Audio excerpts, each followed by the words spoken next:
Hello बच्चों, welcome to गणित Gurukul and this is Yogesh Garg. इस वीडियो में हम लोग डिस्कस करेंगे जेई 2019 का question number 17 and 18 and this is a paragraph based question. मतलब पैराग्राफ दिया हुआ है, उसके बाद हमें लिस्ट दी हुई है, ठीक है। एंड उसके बाद हमें इसमें दो क्वेश्चन पूछे हुए हैं, एक है which of the following is the correct combination and which of the following is incorrect combination. तो ऐसे क्वेश्चन वैसे तो हम ऑप्शन के हिसाब से हमें करना चाहिए, लेकिन इस क्वेश्चन को हम लोग इस वीडियो में पूरा डिस्कस करेंगे, इसमें सारी पॉसिबिलिटीज को डिस्कस करेंगे कि किसका क्या करस्पॉन्डिंग आंसर होगा। सो let us start. In this question we have a circle C1. We have three circles in fact. Circle C1 which is x square plus y square is equal to 9. Circle C2 which is x minus 3 whole square plus x y minus 4 square is equal to 16. तो ऐसे हमें एक दो circle दिए हुए हैं, वो definite उसके बारे में सारी इन्फॉर्मेशन की मैंने, तीसरा सर्कल जो है उसके बारे में हमें एच के रे आर वो सब वैल्यू नहीं दी हुई है, right. Then C3 centre of C3 is collinear with center of C1 and C2. C1 C2 they both lie inside C3. C3 touches C1 at M and C2 at N. तो उसकी एक figure हमें पहले बनानी चाहिए, ठीक है। Coordinate geometry में बिना फिगर के कुछ नहीं हो सकता है। So let us make a figure first. तो एक रफ आइडिया लेते हुए x square plus y square is equal to 9 and x minus 3 whole square plus y minus 4 whole square is equal to 16। Let us make there figure. So we have a circle x square plus y square is equal to 9, ठीक है। ये अपना एक circle है x square plus y square is equal to 9, centered at 0,0। तो ये आपका circle हो गया center at 0,0 and radius 3, fine. फिर एट सेंटर 3,4 एक सर्कल है जिसका रेडियस 4 है, x minus 3 whole square plus y minus 4 whole square is equal to 16, right. तो it will be somewhere over here, ऐसा कुछ बन रहा होगा दूसरा circle.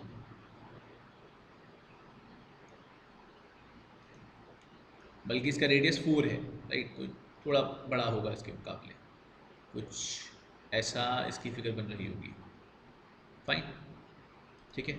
This will be 3,4 centre and radius is 4 in this, fine.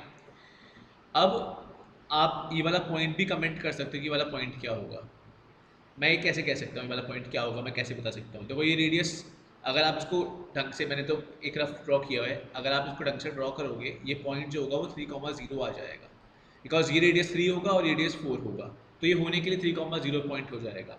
आप वैसे भी निकाल के दे सकते हो, लेकिन अगर आप इसको प्लॉट करोगे 3,0 ही ये पॉइंट आएगा, ठीक है ना। मैं इसकी पॉइंट की क्यों बात कर रहा हूँ, क्योंकि अब इस कॉर्ड की लेंथ की बात करनी होगी, कॉर्ड की इक्वेशन की बात करनी होगी, तो ये पॉइंट सरल होगा निकालना, इसके थ्रू हम कॉर्ड की इक्वेशन की आराम से बात कर सकते हैं, फाइन। ये तो अपनी पहली इसकी बातें हो गई। तो क्या क्वेश्चन खत्म यहाँ पर? Obviously not. आपको यहाँ पर क्या करना है, C3 सर्कल की बात भी करनी है जिसका सेंटर इन दोनों के सेंटर के साथ कोलिनियर है, और जो इसके अंदर दोनों सर्कल लाई कर रहे होंगे और जो दोनों सर्कल को टच भी कर रहा होगा, यानी कि these two circles blue and yellow circle they are touching C3 internally, right.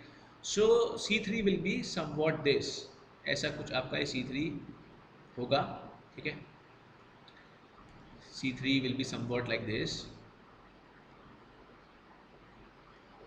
Sorry, ठीक है। ये कुछ आपका C3 कुछ ऐसा होगा, fine. And centre of C3 is collinear with centre of C1 and C2। So this is O1, this is O2, है ना। Join them up, O1 O2 को ज्वाइन कर दो।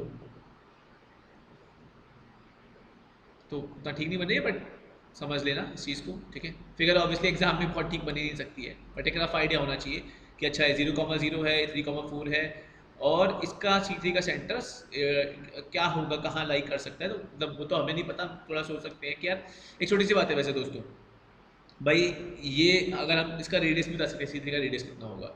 देखो आप ये देखो, ये लेंथ, इनको पॉइंट्स को नाम दे देते हैं, बल्कि नाम दिया हुआ है क्वेश्चन के अंदर, ठीक है ना। They touch C3 touches C1 at M and C2 at N. So this is point M and that is point N. Okay, fine. Now we can see very clearly O2N is 4. Fine. MO1 is 3 and O1 O2 is 5. How I am saying this? O1 coordinate of O1 is 0,0. Coordinate of O2 is 3,4. Use distance formula. O1 O2 will be equal to 5. Okay. So this is 5. Now clearly 3 plus 5, 8 plus 4, 12. 12 is the diameter, length of diameter of Mn. Okay. So Mn is equal to 12. So radius of C3 will be, radius of C3, it will be 6 units. Fine, it will be 6 units, and clearly it will be this particular point. How can I say this with surety? Because this O1 O3 is radius of smaller circle, this blue color circle, right? And O1 O3 should be equal to 3. This is M O1 is also 3, so M O3 is equal to 6, and that is the radius of green circle. Fine. Now, how to find the coordinate of O3, that is h comma k. This O3 is h comma k. Now how to determine it? If if we are able to find, we know this O1 O3 is 3. Fine, this O1 O3 is 3. If anyhow we are able to figure out what is the length of O3 O2, we can figure out what is O3 O2. We can use section formula and find value of h comma k. Now see, O1 O3 is 3. Fine, O1 O3 is 3, and O3 O2 will be, O3n is 6, O2n is 4, then O3 O2 must be 2 units. It must be of 2 units length, right? So O3, this point O3 divides O1 O2 in 3:2, in 3:2. And now we can find O3 very easily by using section formula. Okay? So O3 x coordinate will be O3x. I am writing it as O3x. It is the x coordinate of O3 point. It is equal to 3 into x coordinate of O2, that is 3 only, upon sum of both ratio, that is 3 plus 2. So it is equal to 9/5. This is O3x. And O3y, it will be equal to 3 into y coordinate of O2, that is 4, plus 2 into y coordinate of 0, that is 0 only, 3 into 4 upon 3 plus 2. So it is equal to 12/5. So we have x and y coordinate both of O3, right?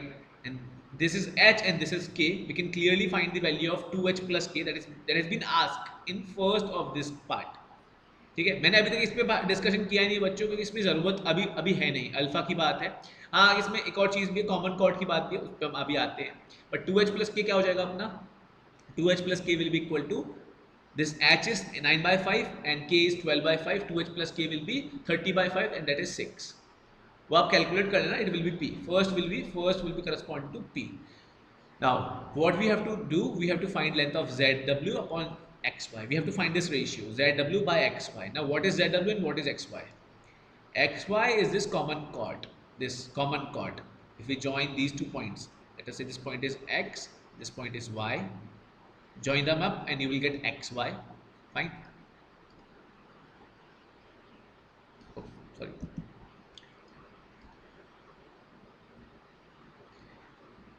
I think I have to make it by hand. So xy is this. ठीक है, इसको extend कर दो and these 2 points, this point is w and this point is z. वैसे इन्होंने कहा हुआ नहीं है कि which point is w and which point is z, but we should take in this particular manner, because क्या रहता है कि अगर ये अल्फ़ाबेटिकली ही यूजुअली चीज़ें ऐसे होती हैं, w x y z इस तरीके से होना चाहिए. Fine. Now we have to find length of xy, we have to find length of zw and xy, right. xy की लेंथ कैसे फाइंड करें, zw की लेंथ कैसे फाइंड करें, it is also very interesting part. Now what we can see, ये जो X Y है common chord है दोस्तों, ठीक है ना. This must be perpendicular to this line M N के परपेंडिकुलर होना चाहिए, ठीक है. इनफैक्ट कॉमन कॉर्ड तो बाइसेक्ट होनी चाहिए. X Y must be bisected, X Y should be bisected, right. और ये बहुत इजीली प्रूव कर सकते हैं हम, एक्स वाई बाइसेक्ट होनी चाहिए, तो ऐसा होगा, ऐसा कुछ हो रहा होगा. Even for that matter W X ठीक है should be equal to Y Z. W X Y Z के इक्वल होना चाहिए. वो हम कैसे शो कर सकते हैं भाई, W X into X Y, ठीक है, पावर ऑफ पॉइंट वाला आइडिया लगाकर. पावर ऑफ पॉइंट वाली बात की उसकी भी ज़रूरत नहीं, सॉरी उसकी भी कोई इंपॉर्टेंस नहीं है यहाँ पर. आप वैसे भी शो कर सकते हो W X, this point, let us say this point is say E, WE and EZ they both can be they can be shown as equal, right? वो भी हम शो कर सकते हैं, वो इक्वल होंगे. आप O3 जो सबके सब सेंटर है इसका ग्रीन कलर सर्कल का, राइट, उससे ज्वाइन कर दोगे O3W O3Z they will be equal. Two triangles can be made congruent. And मैं एग्जाम में बताऊँ, एग्जाम में इतना नहीं सोचना चाहिए. एग्जाम में तो इतना रिस्क ले सकते हो कि हाँ वो इक्वल है, वो उस पर बाइसेक्ट हो रहे हैं, फिगर ऐसी बन रही है, फाइन. मैं क्यों कह रहा हूँ ऐसा, क्यों फाइंड करने के लिए? भाई आप एक्स वाई फाइंड कैसे करोगे वरना? तो एक्स वाई फाइंड करने के लिए आप क्या कर सकते हो? आप दोस्तों, आपको अभी भी काम आसान नहीं हुआ है. आपने एक्स वाई फाइंड करने के लिए क्या करना पड़ेगा? आपने ये लेंथ फाइंड करनी होगी, ठीक है, ये वाली लेंथ फाइंड करनी पड़ेगी, फाइन. ये लेंथ फाइंड करनी पड़ेगी और ये तो अपना क्या हो जाएगा O3 बाय, मान लो ये लेंथ तो बड़े वाले, इसकी जरूरत अभी, इसकी जरूरत तो उसके लिए नहीं है, एक्स वाई के लिए नहीं है. एक्स वाई के लिए तो आप क्या कर लो, ये वाली लेंथ फाइंड करो, ठीक है. और ये रेडियस तो हमें मालूम है 3 यूनिट है, O1 बाय इज 3 यूनिट. अगर हम ये लेंथ फाइंड कर लें O3 बाय, हम O1 बाय हमें पता है 3 यूनिट है, तो हम इजीली ई वाई की लेंथ निकाल सकते हैं. Now how to find O1E? O1E कैसे फाइंड करें? O1E फाइंड करने के लिए क्या यूज कर सकते हैं हम? कोई मैथमेटिकल तरीका तो नहीं है अपने पास, मतलब मैथमेटिकल मतलब कहने का मतलब है फिगर से तो हम रिलेट करके नहीं निकाल सकते. What we need is equation of X Y, ठीक है. तो what we need is equation of X Y. Now equation of X Y will be, X Y की इक्वेशन क्या होगी दोस्तों? वो निकालने के लिए आपको O1 O2 की स्लोप चाहिए होगी. तो इक्वेशन ऑफ एक्स वाई निकालना भी हमारा टास्क है, but we have to find slope of M N. Yes, slope of M N is, भाई बहुत मुश्किल नहीं है दोस्तों स्लोप ऑफ एम एन निकालना, क्योंकि 1.3,4 1.0,0 क्लियरली इट विल बी 4/3. तो slope of X Y will be -3/4, ठीक है. Now use coordinate geometry. भाई इसकी 3,0 पॉइंट है y, तो इक्वेशन ऑफ एक्स वाई क्या हो जाएगा? Equation of X Y will be y -0 upon x -3 is equal to -3/4, ठीक है. So this is 4y plus x -3 is plus 3x -9, sorry 4y plus 3x -9 is equal to 0. 4y plus 3x minus 9 is equal to 0. Now what purpose does this serve? We can find O1E, right? Now we can find O1E. So O1E is equal to mod of 0,0 को replace कर दो xy की जगह पे, you will get mod of -9 upon under root of coefficient of x का square that is 3 का square plus coefficient of y का square that is 4 का square. So you have 9/5. This is O1E. And O1y is 3 unit. O1y is of 3 unit length, right? This is 9/5 units and that is 3/3 units. Okay. Now use Pythagoras theorem. To find Ey. So Ey is equal to under root of O1e whole square minus, no. It should be O1y square minus O1e square. So it should be O1y square minus O1e square. Sorry. देखो question lengthy होता है, मतलब I agree with this. ऐसा मत सोचना कि ये question इतना लेंथी, तो इसमें आपको मार्क्स भी तो देखो कितने मिल रहे हैं. 2 क्वेश्चन है, हालांकि ठीक है 2 क्वेश्चन है, उसमें आपको इतने मार्क्स नहीं मिल रहे हैं. मतलब अगर मैं देखूँ इस पर,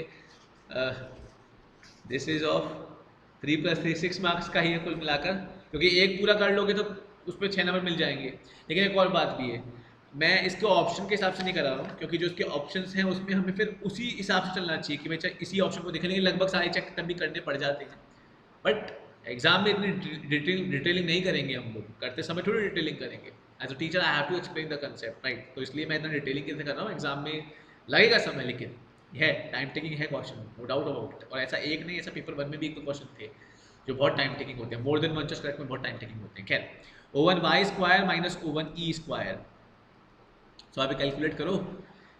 it will be equal to 9 - 81/25 का root, and it will be 9 - 81/25 का रूट आपका बनकर आएगा 3 × 4/5. आई थिंक 12/5 यूनिट इसका Ey की लेंथ आएगी. बट Ey नहीं फाइंड करना है, xy फाइंड करना है. आप सीधे × 2 कर सकते हो. Ey will be equal to Ex. So X Y will be equal to 24/5 units. तो अभी तो एक्स वाई आया है, पर अब जेड डब्ल्यू निकाल सकते हैं। मैं आइडिया क्लियर हो गया ना।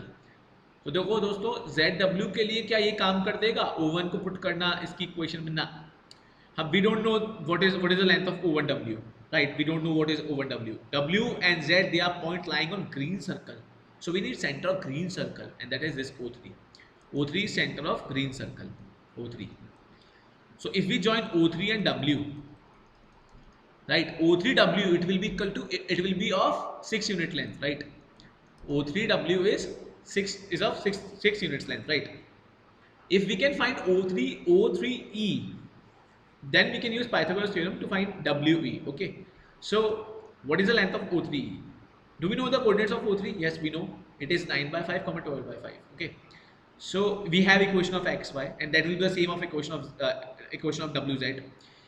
To find O3E, how to find out O3E? O3E is equal to mod of, you have what we have to do? We have to replace the coordinates. Fine, 9/5 and 12/5. So 4y plus 3x minus 9. Be careful. 3 into 9/5 x coordinate plus 4 into 12/5 y coordinate minus 9 upon under root of, that will be, we know under root से output निकल के it will be 5 only. Okay. So this is equal to 27/5, 48/5 minus 45 upon 5. ठीक है ना, नीचे 25 आएगा, ऊपर it will be 27 30 बनेगा। ठीक है, डिवाइड कर लो, इट विल बी 6/5 यूनिट्स। तो 6/5 यूनिट्स आपका O3E आएगा। फाइन, O3E आ गया 6/5 units, O3E 6/5 units, O3W is equal to 6 units. WE will be equal to, again use Pythagoras theorem. W के लिए फिर से पाइथागोरस थ्योरम यूज करो, under root of O3, I think O3W square, right? O3W square minus O3E square. O3W square minus O3E square. फिर से calculate करो, वो under root of 6 square minus 6/5 whole square. वैसे इसमें से 6 स्क्वायर कॉमन ले सकते हो, 6 अंदर बाहर निकल जाएगा। रूट में इट विल बी आपका 24/25। तो और सिंप्लीफाई कर लेना, it will be 12 root 6/5 units. ठीक है, and WZ, it will be clearly 2 into this, that is 24/5 root 6 units. और मेरे हिसाब से इसके आगे आप खुद से प्रोसीड कर सकते हो। WX/XY कितना हो जाएगा, WZ/XY, it was 24/5 root 6 and this was only 24/5, their ratio will be root 6। तो बहुत बढ़िया बात है नहीं, क्यों उसके आगे करस्पॉन्डिंग आ रहा है। Now how to find this third, area of triangle MZN upon area of triangle ZMW। ठीक है, ये कैसे फाइंड करें? तो देखो, आप ध्यान से ऑब्जर्व करो, MZN, it is clearly a right angle triangle. पता है क्यों? MN will be diameter of this green circle, O3 centre उस पर लाई कर रहा है। तो ये आपका राइट एंगल ट्राइंगल है। आपने कुछ नहीं करना, आपने बस ZE की लेंथ फाइंड करनी है, और half ZE into MN, half ZE into MN, इसमें लिखी हुई तो यहीं पे लिख देते हैं, this is half ZE into MN। और ZE क्या है? ZW का हाफ। नीचे देखो, नीचे क्या है? ZMW। तो ZMW क्या होगा? ZMW कौन सा ट्राइंगल है? ZMW। तो ZMW वाला ट्राइंगल है ये। This is not a right angle triangle, ध्यान रखना। ZMW राइट एंगल ट्राइंगल नहीं है, ZMW कोई डायमीटर नहीं है। तो फंस गए फिर तो। क्या लग रहा है, फंस गए? नहीं फंसे, क्योंकि ME परपेंडिकुलर है WZ पे, और WZ की लेंथ हमने फाइंड कर ली है। ME परपेंडिकुलर है WZ पर, तो हम क्या लिख सकते हैं इसका एरिया? ZMW का half ME into WZ, half ME into WZ, half ME into WZ। मैं यहाँ मैं ना इधर इस वाले स्पेस में लिख देता हूँ। ठीक है, एंड मे बी मैं शायद वो पढ़ाते हुए मैंने ध्यान नहीं दिया होगा, मैंने इधर भी लिख दिया होगा, तो वीडियो की वजह से हाइड हो गया होगा। आप लोग देख लेना आराम से, बैक फोर्थ करके, है ना, फॉरवर्ड बैकवर्ड करके, कोई चीज़ अगर लिखने के अंदर रह गई हो। सो यहाँ आपका it will be half ZE into MN upon half M E into W Z. अब भाई हाफ हाफ तो कैंसिल, और जेड ही का दुगना ही है डब्ल्यू जेड, तो ये भी इसको 2 में कट कर देगा। तो अभी कुछ ऐसा एक्सप्रेशन बन रहा है। और एम एन की लेंथ क्या होगी दोस्तों, तो वो तो 6 + 6 12 हो जाएगा। तो 12 अपॉन एम ई इंटू 2 उसको काट देगा 6 में, तो दिस इज 6/me। अब ये एम ई कैसे फाइंड करें, तो वो भी मुश्किल नहीं है दोस्तों। देखो एम ई क्या है, एम ई में क्या दो कंपोनेंट हैं, एम ओ वन और ओ वन ई। और ओ वन ई हमने फाइंड कर लिया था, ये रहा अपना ओ वन ई 9/5 यूनिट, और वो एम ओवर कितना है 3, तो नीचे आ जाएगा 3 + 9/5। 3 से डिवाइड कर दो, 2/1 + 3/5, तो ये ऐसा है 2/8 इंटू 5 ऊपर, सिंप्लीफाई कर लो, बहुत सिंपल है 5/4। 5/4 इसका आंसर। तो उसकी भी करस्पॉन्डिंग आर आ गया, ठीक। ऐसा होता है कई बार, ऐसा मुकालता बैठ जाता है, तो यहाँ तो बहुत बढ़िया मुकालता बैठा है ऐसा, ठीक है। मतलब कोई बच्चा अगर ऐसा हो इसमें कि वो बिंदास आँख बंद करके तुक्का मार दे, तो उसका तो मतलब बहुत बढ़िया काम हो जाएगा, PQR। पर ऐसा तुक्का मारना बहुत मुश्किल होता है, और हमें खैर इस बात से मतलब नहीं होना चाहिए। लास्ट पार्ट इस क्वेश्चन का, let a common tangent of c1 c3 be a tangent to this parabola x square is equal to 8 alpha y। not that difficult, इसको हम बहुत आराम से सॉल्व कर सकते हैं भाई। अब अपने पास c1 c3 का सब कुछ है, राइट।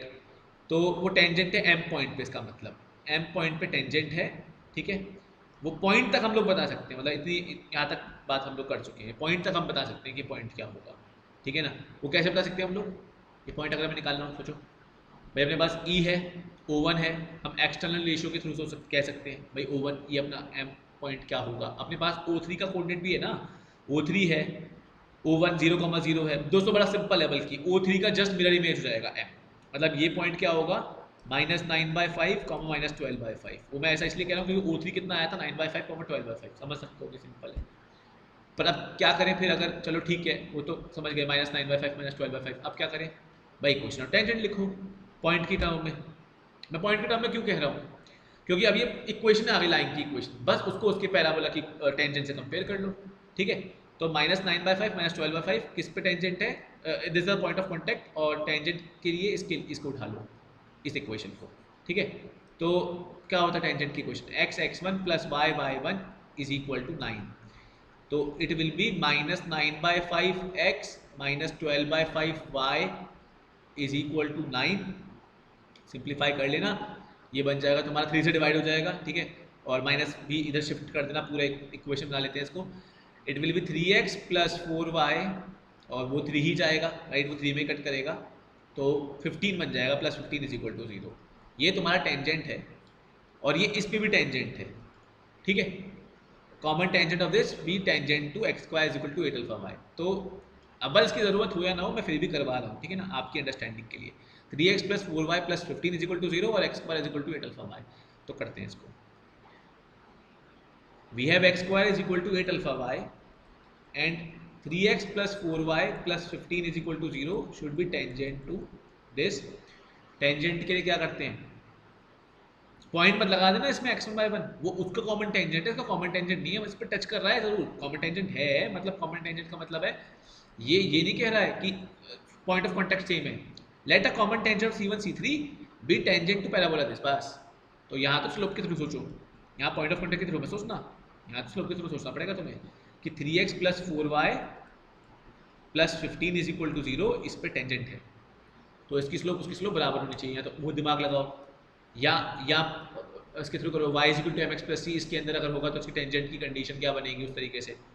अगर भूल जाते हो, देखो वर्स्ट केस भूल जाते हो, तो याद रखो कि y² = 4ax में क्या था, मतलब इक्वेशन टेंजेंट की condition for tangency, y = mx + c, कोई लाइन इस पर टेंजेंट होगी तो c should be equal to a/m, ऐसा होगा ना। यहाँ थोड़ी अलग कहानी होती है, यहाँ अगर याद नहीं है तो फिर तो निकालना पड़ेगा बैठ कर, अगर याद है तो बहुत बढ़िया। देखो तुम एग्जाम में कोर्स कर सकते हो, हालांकि अल्फा के बिना भी क्वेश्चन हो सकता है, ज़रूरत नहीं पड़ेगी, क्योंकि अगर मैं आपको वो दिखाऊं क्वेश्चन जो है 17 18, तो आप देखोगे अल्फा के बिना भी काम हो जाएगा। लेकिन फिर भी हमें तो समझना है। अब एग्जाम में आप भूल गए तो क्या करना चाहिए ऐसी सिचुएशन में, दोस्तों मैं तो रिकमेंड करूँगा यहाँ से 4y की वैल्यू लिखो, -3x -15 रिप्लेस कर दो, x² = 8 अल्फा y है ना, उसको लिखो 2 अल्फ़ा इंटू 4y, तो -3x -15। अब ये x में क्वालिटी बन रही है, X square plus 6 alpha X plus 30 alpha is equal to 0। तो इसका डिस्क्रिमिनेंट 0 बनाओ, इसका बी स्क्वायर माइनस 4ac 0 बनाओ। इसका बी स्क्वायर क्या होगा, 36 square alpha square minus 4ac, तो -120 alpha is equal to 0। Alpha की वैल्यू 0 तो होने से रही, तो वो तो हटा दो। तो अल्फ़ा कितना आ जाएगा, 120/36, सिंप्लीफाई कर लो, 6 20 से कट करेगा, इसको 6 नीचे 6 से कट करेगा, तो ये 10/3, 10/3। तो ये आपका यू ऑप्शन का, ठीक है। तो टी और एस ये नहीं है। बस अब करस्पॉन्डिंग ऑप्शंस के अपने करस्पॉन्डिंग जो क्वेश्चन है 17 और 18 वो आप लोग देख लेना, 17 और 18 का आंसर क्या होगा। तो वो मैं उसको डिस्कस नहीं कर रहा हूँ, वरना बहुत इसकी वीडियो की लेंथ पहले ही ऑलरेडी बहुत बढ़ गई है, लेकिन वो और ज़्यादा बढ़ जाएगी। खैर आप लोग देख लेना, आपको कोई भी डाउट रहे तो मुझे ज़रूर कमेंट में बताना इससे रिलेटेड, और कोई भी वीडियो आप और भी कोई पर्टिकुलर क्वेश्चन की चाहते हो तो मैं उसको ज़रूर बनाऊँगा। So stay tuned, keep watching गणित Gurukul, and we will meet again in next video.